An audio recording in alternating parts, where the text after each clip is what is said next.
بسم اللہ الرحمن الرحیم۔ السلام علیکم ناظرین، دینی مسائل میں خوش آمدید کرتا ہوں۔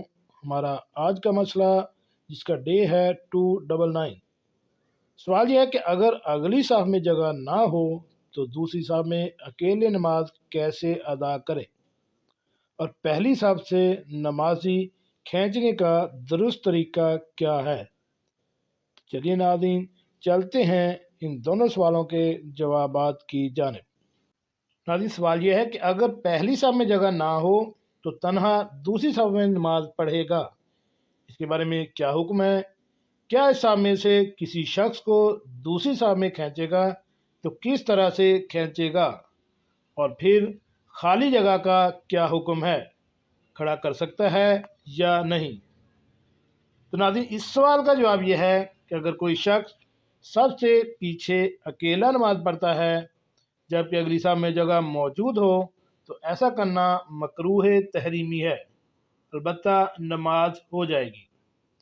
اور اگر پہلی صف میں جگہ نہیں ہے اور دوسری صف میں کوئی نہیں لیکن مزید نمازی آ رہے ہوں تو انتظار کرے تاکہ دوسرا نمازی آ جائے۔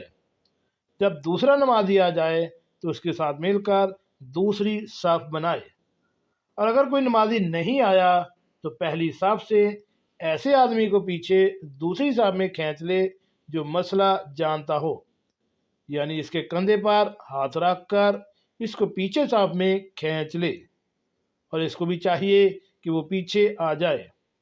اور اگر مسئلہ جاننے والا کوئی شخص نظر نہیں آئے تو ضرورت کی وجہ سے تنہا امام کے پیچھے اور صف کے بیچ میں کھڑا ہو جائے تو ایسی صورت میں نماز ہو جائے گی۔ مسلمانوں کو چاہیے کہ نماز اور جماعت سے متعلقہ ضروری اور اہم مسائل کا علم حاصل کریں تاکہ سنن و مستحبات کی رعایت رکھتے ہوئے عبادات کر سکے۔ جی ناظرین، کیسے لگی آج کی میری یہ معلوماتی ویڈیو؟ ایسی معلوماتی ویڈیو حاصل کرنے کے لیے میرے اس چینل دینی مسائل کو